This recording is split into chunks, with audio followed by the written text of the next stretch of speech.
Hola de nuevo, soy el profesor David Villar y bienvenidos a esta presentación de tóxicos que afectan el corazón. Vamos a ver algunos que son bastante corrientes y de los que se producen casos frecuentes porque los usamos como aditivos de los piensos de los animales de producción, obviamente para que ganen más peso rápidamente. Y bueno, vamos a ver algunos otros que no son tan corrientes, pero que siempre conviene tenerlos en la mente, son curiosos y pues nunca se sabe cuándo se van a presentar.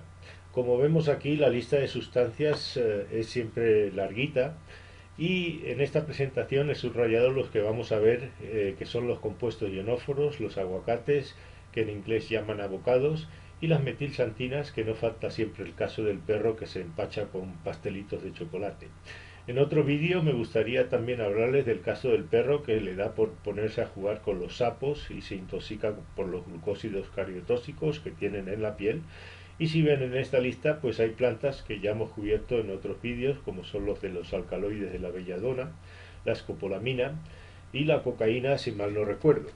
Pues bien, si empezamos a hablar de los compuestos ionóforos, hay que decir que son la monensina, la saleinomicina, la salocida, la narasina, la maduromicina. Y esto pues son antibióticos que los producen un hongo que es el Streptomyces fungi y solo se usan en animales, no tienen aplicación en humanos y como ven pues se usan como promotores del crecimiento, como cocidiostáticos y para prevenir acidosis y timpanismo en rumiantes. En el rumen lo que hacen es favorecer la producción del ácido propiónico en contra de otros ácidos como son el ácido acético y el ácido butírico, que no son tan energéticos, de tal manera que el animal pues va a sacar más aprovechamiento o rendimiento energético, por decirlo de alguna manera. Y si vemos esta gráfica, pues una molécula de ácido propiónico aporta mucha más glucosa de lo que le haría una molécula de ácido butírico o acético. No el doble, pero casi un 50% por lo menos. Y eso pues hace que el alimento pues rinda mucho más en ese rumen. Dicho de otra manera, pues el animal va a sacar hasta un 10 o un 20% más de rendimiento de ese mismo alimento.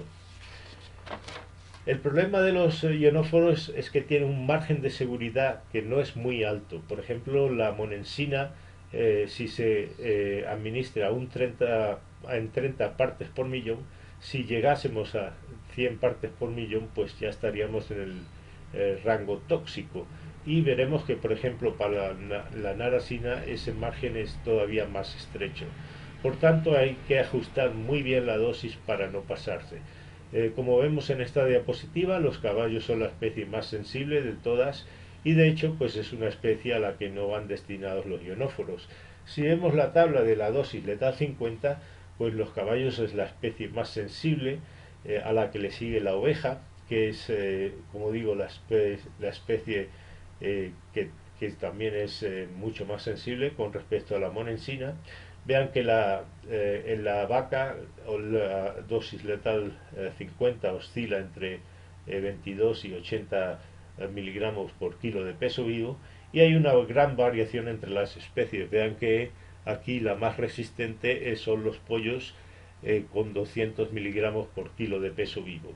Pues bien, las especies a las que va a destinar los ionóforos hemos dicho que son las de producción, las vacas, los cerdos, los pollos y obviamente pues las intoxicaciones se van a producir cuando se cometen errores en la dieta o cuando se dan conjuntamente como ponen aquí con antibióticos macrólidos como la tiamulina que como veremos a continuación en algunos de los casos que se han producido y a veces pues los casos no se presentan de forma aguda sino que son poco claros y hay que sospechar que se puede haber una intoxicación subaguda cuando pues los animales tienen anorexia, presentan debilidad por el daño muscular, que es lo característico que ocasionan estos ionóforos. ¿Cuándo creen que un caballo se va a intoxicar? Pues se pueden imaginar que con esa sensibilidad, si le damos un pienso que está destinado a pollos o a vacas, pues se van a intoxicar fácilmente. Hay que decir algo bastante importante de la cinética de los ionóforos para entender algunos de los casos de intoxicación. Aunque se absorbe poco por el tracto digestivo, el hígado no va a dejar que pase a circulación sistémica. En los citocromos P400 del hígado lo van a biotransformar y lo van a eliminar por la bilis, y de ahí obviamente pues va a salir con las heces. Si administrásemos a una vaca tiamulina, esa tiamulina lo que va a hacer es bloquear esos citocromos P400 y el hígado pues no va a eliminarlos con la bilis y dejaría pasar esa monensina a circulación sistémica, y obviamente pues el animal se va a intoxicar incluso a dosis terapéuticas de esos ionóforos. Por eso, si vemos alguno de los prospectos, ya sea por ejemplo la monensina o el de la salinomicina, aquí no tenemos el de la narasina, pero vean que por ejemplo para la monensina en los bovinos te dicen claramente que hay una incompatibilidad en darla en la dieta con la tiamulina. Y si vemos el de la salinomicina, que en este caso es un producto para mezcla en el alimento de los cerdos, vean que también indican claramente que no debería tratarse a los cerdos con tiamulina, ya sea en el pienso o por la vía parenteral. Y aparte de la tiamulina, pues podríamos incluir otros macrólidos como por ejemplo la eritromicina o la claritromicina. Aquí no la han puesto, pero incluyen incluso algunos otros como el cloranfenicol, y citan también las sulfamidas. En realidad yo no he visto casos de intoxicación por esos otros. Los signos clínicos pues van a variar dependiendo de la especie y de la dosis ingerida. En general todos van a mostrar ataxia, anorexia, disnea, debilidad. En las vacas lo que es característico también es que muestran diarrea, y en los caballos se dice que se produce mucha sudoración, y obviamente pues muerte si la dosis es suficientemente alta. Y si no es suficientemente alta, pues esos animales pueden desarrollar daños irreversibles, porque como el órgano diana es el corazón, pues pueden quedar daños permanentes de una insuficiencia cardíaca congestiva. En los perros y en los gatos los signos no son de corazón, sino son signos de más parecidos al botulismo, porque lo que se daña es la musculatura esquelética. Bueno, a continuación pues vamos a ver algunos de los casos clínicos para que se les quede esto un poquito más claro. Al diagnóstico, pues aparte de los signos clínicos que ya hemos visto, que no son muy específicos, pues normalmente pues está la historia de haber habido algún cambio en la dieta. Normalmente se ha introducido un lote nuevo de aditivos o suplementos que llevan ionóforos, y por lo general pues se van a afectar colectivos, no va a ser un caso individual. Y ahora pues vamos a ver que las lesiones, aunque no son patognomónicas, pues sí suelen ser características, y a menos que el animal pues muera muy rápido en cuestión de pocas horas, pues lo más normal es que transcurran de 2 a 3 días. Eso pues va a dejar lesiones en el corazón, y si se trata, como ya digo, de una vaca o un caballo, pues esas lesiones en el corazón van a ser características. Como veremos a continuación, si es un cerdo, las lesiones tienden a ocurrir en la musculatura esquelética, igual que si fuese, por ejemplo, un gato o un perro. Como ven aquí he puesto algunos de los diagnósticos diferenciales: deficiencia de vitamina E y selenio, eso ocurriría en el bovino. Por ejemplo, en el caballo habíamos hablado de la intoxicación por adelfa. También podríamos incluir en el bovino la intoxicación por gosipol, en el caso de que se estuviese aportando una gran cantidad de algodón en la dieta. Si miramos el caballo, hemos dicho que el principal órgano diana donde se presentan las lesiones, al igual que en los bovinos, va a ser el corazón. Aquí tenemos una yegua que murió a los 7 días de recibir una dosis letal de monensina, y lo que se observa es el edema en forma de un trasudado en la cavidad abdominal, es decir, existe una ascitis, y también se presenta rodeando el corazón, es decir, existe un hidropericardio. Y si vemos la imagen de la izquierda, pues se pueden percibir áreas pálidas en ese epicardio, y también hemorragias puntiformes en ese ventrículo derecho. Y si miramos al microscopio, pues vean que corresponden a zonas donde hay miofibrillas que se han necrosado y están de color pálido porque pues se han perdido todas esas estriaciones típicas de las fibras miocárdicas. Vamos ya a ver a continuación este caso que ocurrió en dos cebaderos de bovinos de carne en un estado en el centro de Estados Unidos. Vean que uno de los cebaderos tenía 988 cabezas de ganado y el otro tenía 500. Básicamente sabían que se trataba de una intoxicación por el gran número de animales que se afectaron de golpe. Vean que en el de 988, a los 6 días de introducir un lote nuevo de granos secos de destilación de una planta de fermentación de alcohol, obviamente eso se usa mucho, es un subproducto que es muy rico en proteínas y obviamente pues se usa como alimento de los animales de producción.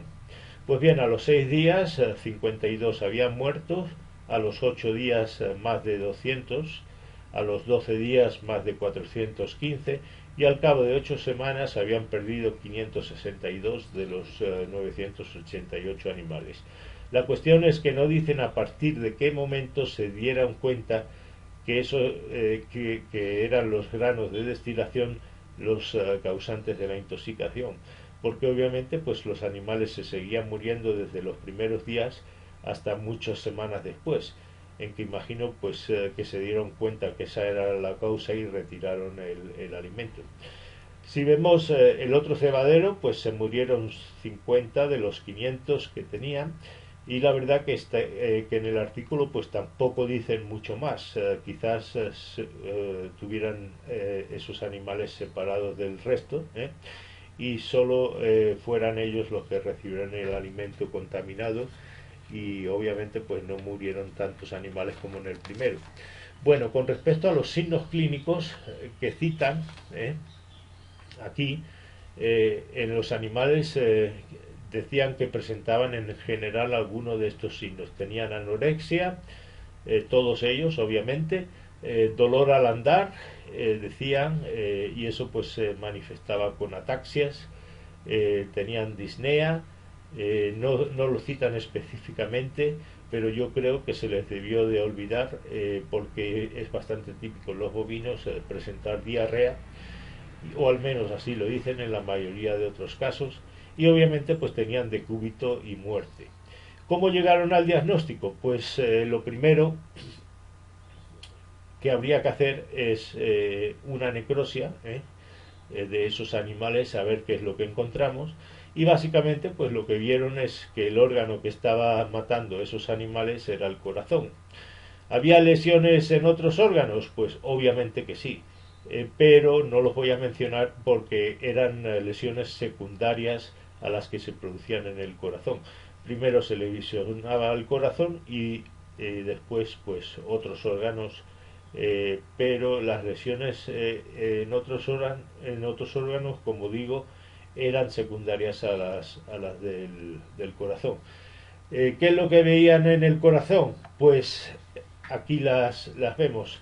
Básicamente estriaciones pálidas en el septo intraventricular, que es lo que apunta a la flecha en la imagen de la derecha, y también esas zonas pálidas se veían en la musculatura esquelética.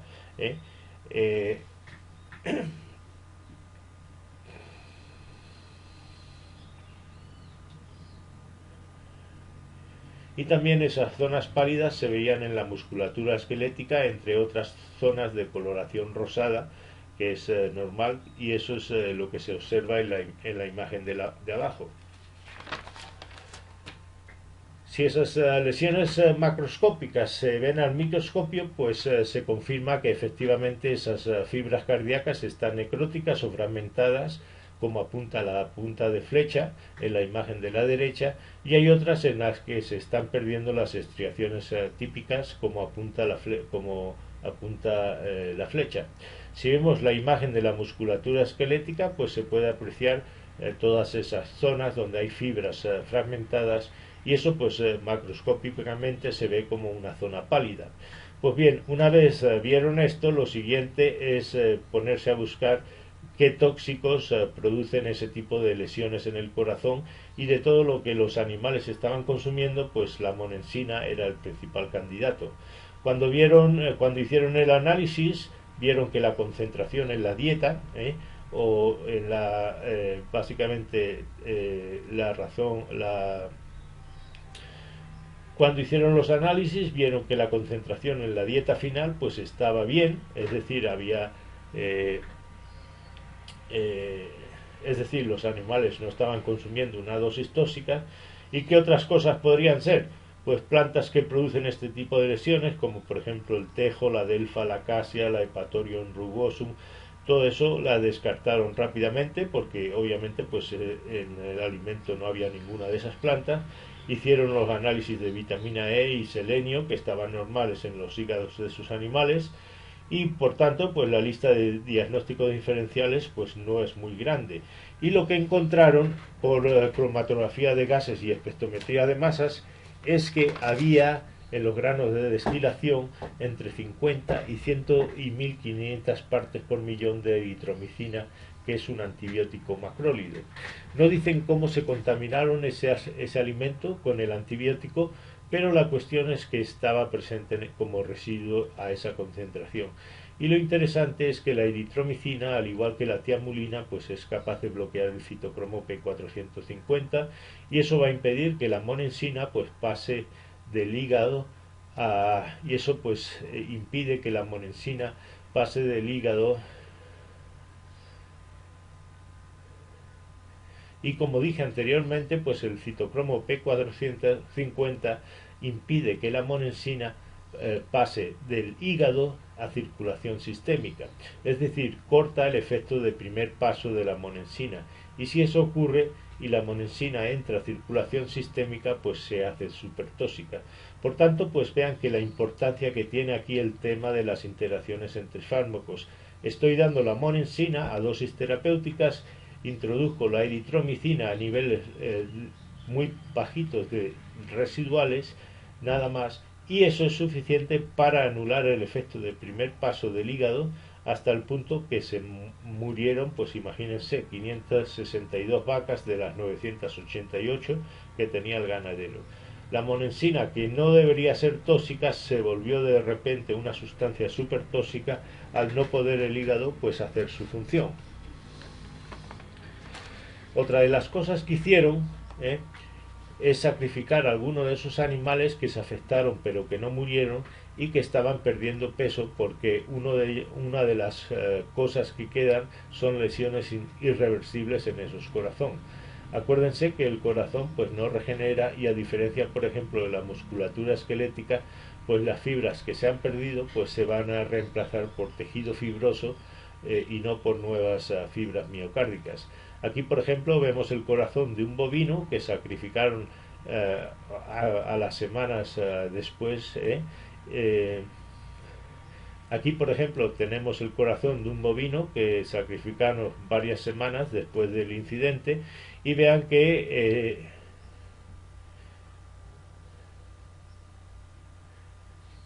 aquí por ejemplo vemos el corazón de un bovino que sacrificaron a las 6 semanas y que obviamente pues no estaba medio enfermo, no estaba ganando peso, y vean que la punta de flecha apunta a una zona que está pálida en ese epicardio, y cuando se mira eso al microscopio pues corresponde a miocitos ausentes, se han reemplazado por fibrosis, y en esa punta de flecha, eso es la punta de flecha, y también se ve un miocito degenerado que ha perdido las estriaciones típicas, y esa es la punta de flecha pequeñita.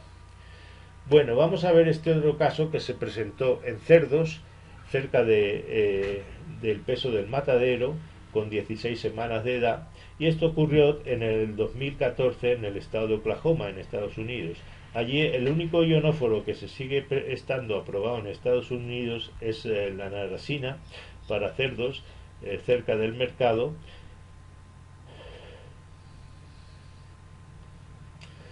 Bueno, vamos a ver este otro caso que se presentó en cerdos cerca del peso del matadero, con 19 semanas de edad. Esto ocurrió en el 2014. Por, por esta fecha, ahora mismo en Estados Unidos la narasina es el único ionóforo que se sigue comercializando y tiene un margen de seguridad muy estrecho, no debe de superarse 3 veces la dosis terapéutica, que son de 30 partes por millón en el alimento final, y por encima pues se va a producir una intoxicación. Primero pues esos cerdos van a dejar de comer, van a tener disnea, debilidad, ataxia. En este caso, como vemos, pues se afectó una granja que tenía 3.000 cerdos que fueron expuestos. De esos murieron 85, otros 415 tuvieron que sacrificarlos por razones humanitarias, y los primeros signos pues fueron que los cerdos básicamente dejaban de comer, tenían disnea, y sospecharon que por la disnea que era un problema de neumonías. Total, que los primeros días empezaron a tratarlos con antibióticos, y como seguía un número de animales que seguían enfermándose con disnea, pues seguían tratándolos con antibióticos. Total, que seguían enfermando más y más animales, y no se dieron cuenta que era un problema de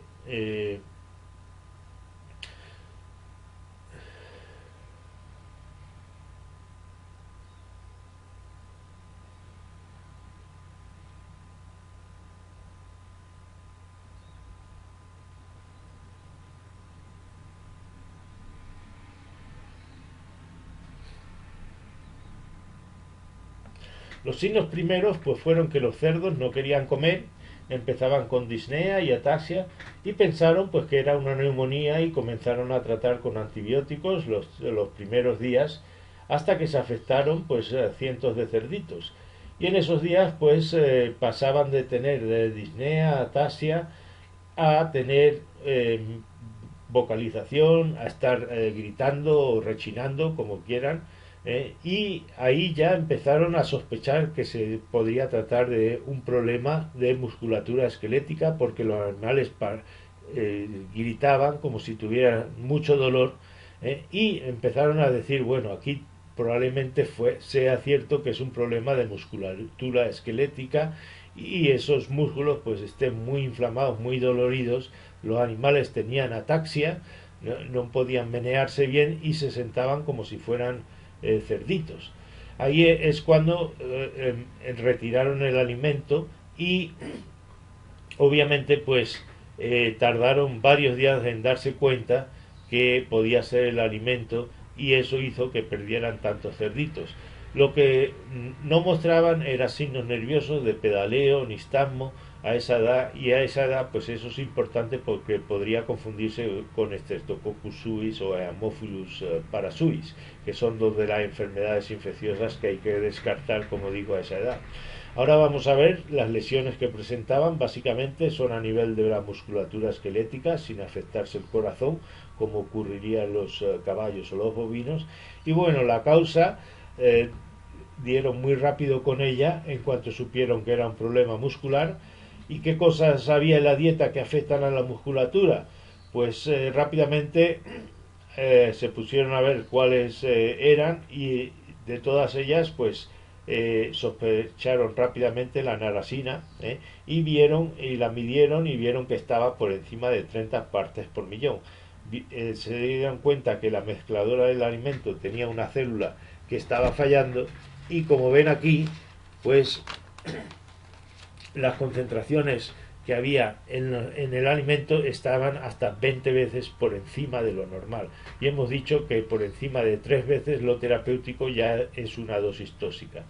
La doctora Rebecca Robin, que fue la veterinaria que llevó este caso, tiene un vídeo muy bueno de los cerditos mostrando los signos clínicos de este caso, y he puesto aquí el vínculo para que lo vean, porque si pueden, así se hace una idea de cómo se presentó el caso en estos animales.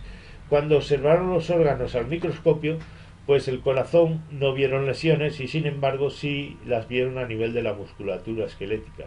Como se ve aquí hay necrosis e hinchazón de esas miofibrillas, y dicen que esto estaba generalizado por toda la musculatura que se vio en los animales, excepto en la lengua.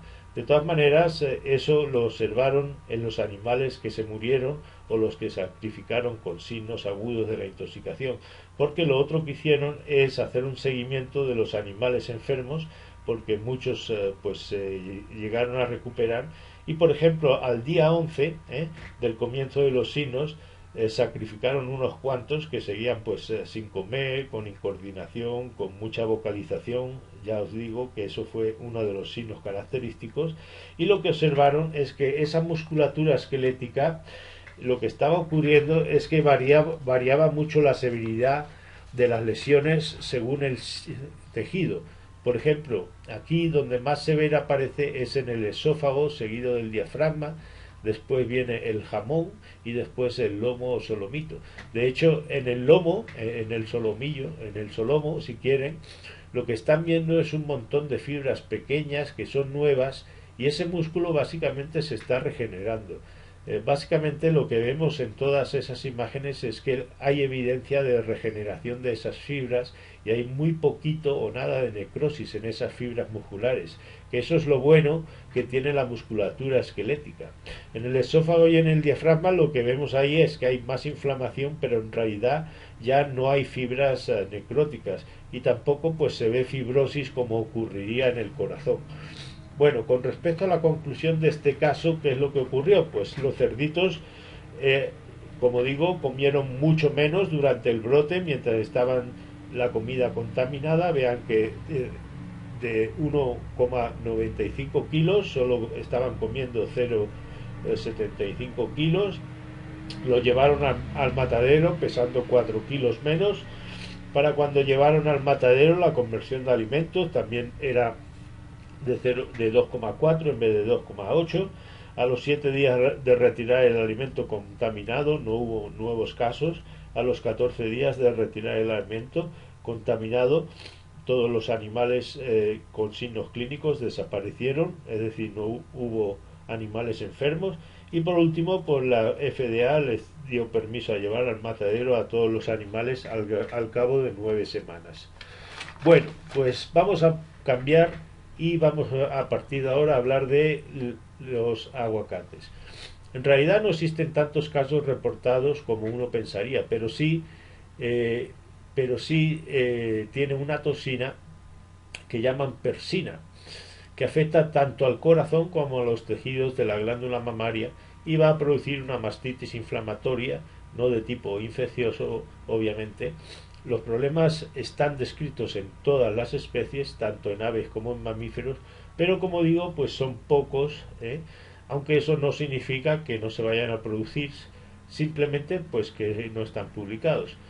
Y lo que se piensa también es que hay variedades de aguacates, como son por ejemplo el guatemalteco y el naval, que son bastante más tóxicos que otras variedades como el mexicano.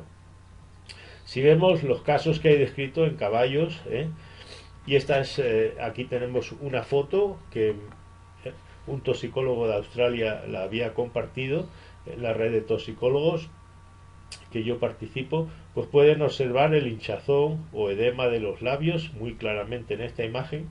Aparte dicen que se presenta en párpados, aunque aquí no se aprecia muy bien.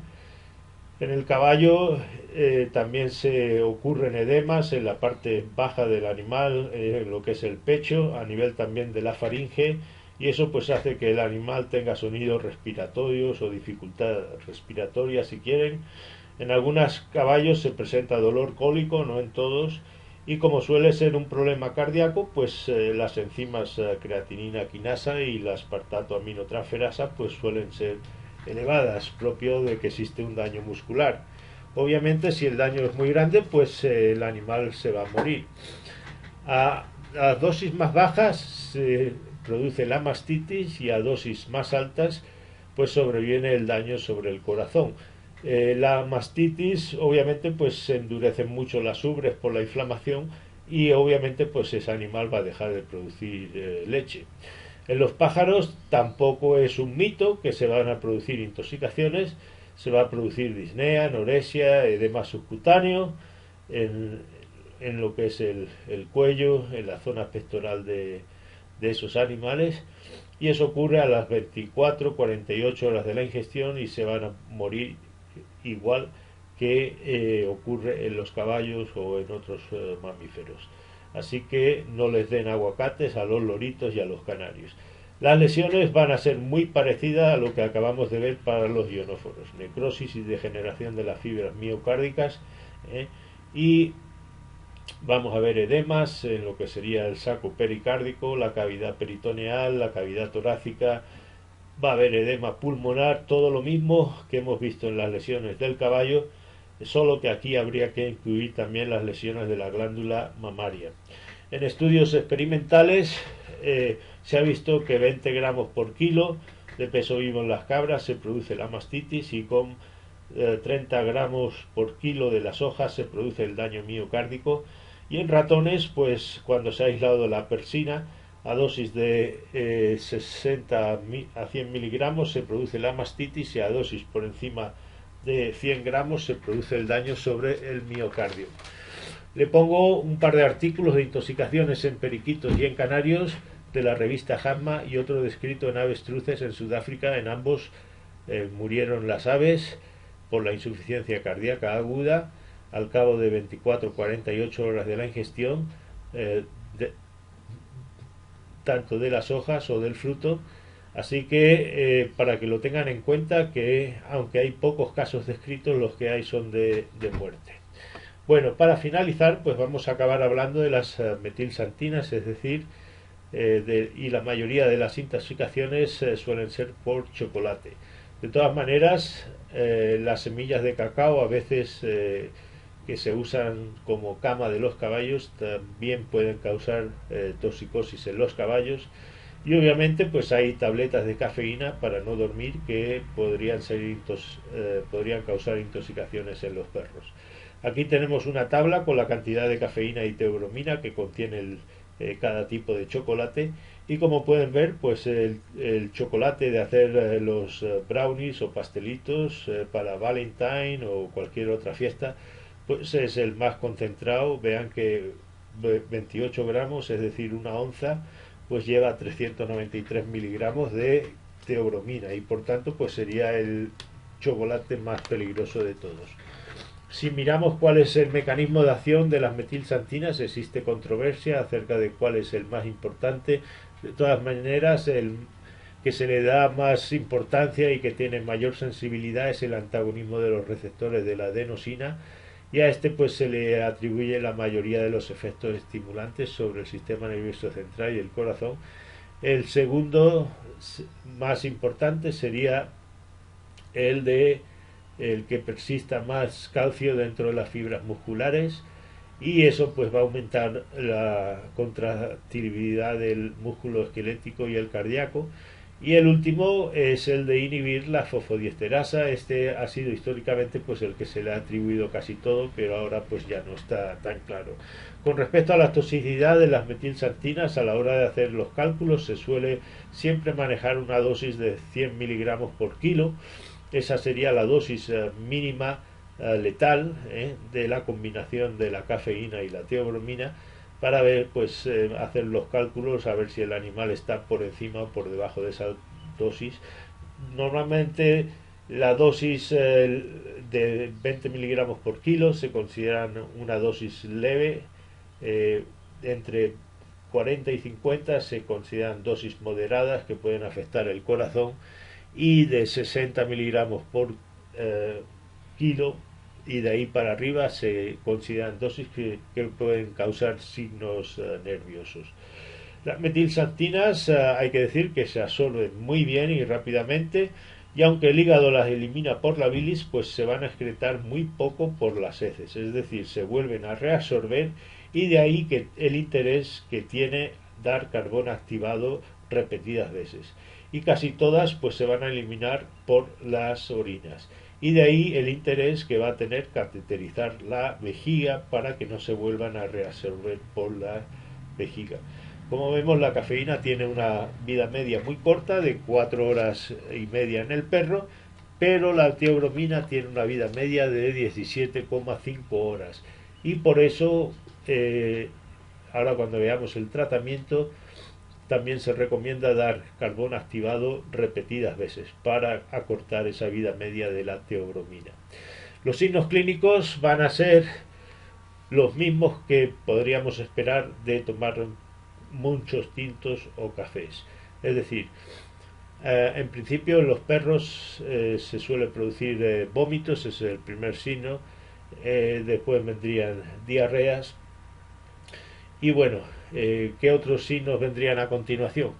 Pues obviamente incontinencia urinaria, muchas veces ir al baño muchas veces a orinar, inquietud, perro hiperactivo, muy excitado, taquicardias, temblores, y a dosis muy altas es cuando esperaríamos signos neurológicos que pueden llegar a ser de convulsiones.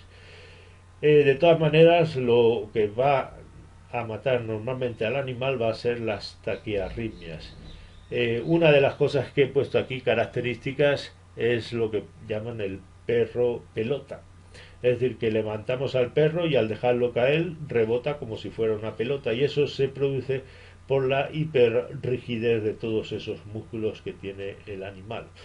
Lo que va a matar, ya he dicho, suelen ser las taquiarritmias ventriculares, y para eso habría que dar fármacos para disminuir esa frecuencia cardíaca. Lo que más se maneja suele ser la lidocaína. Primero se da un bolo y después se continúa en infusión continua, y si eso no funciona pues se pueden administrar beta bloqueantes como el metoprolol o el esmolol. Para descontaminación he dicho que el carbón activo y para acortar la vida media de la teobromina e impedir que se reabsorba en la vejiga se suele cateterizar la vejiga. Por último, también para relajar el estado de hiperexcitación del animal, pues habría que dar algún tipo de tranquilizante. La cepromacina, el butorfamol y el diazepam son los tres fármacos que se pueden administrar. Bueno, con esto acabamos ya este primer vídeo de tóxicos que afectan el corazón. Hasta la próxima, les doy un cordial saludo.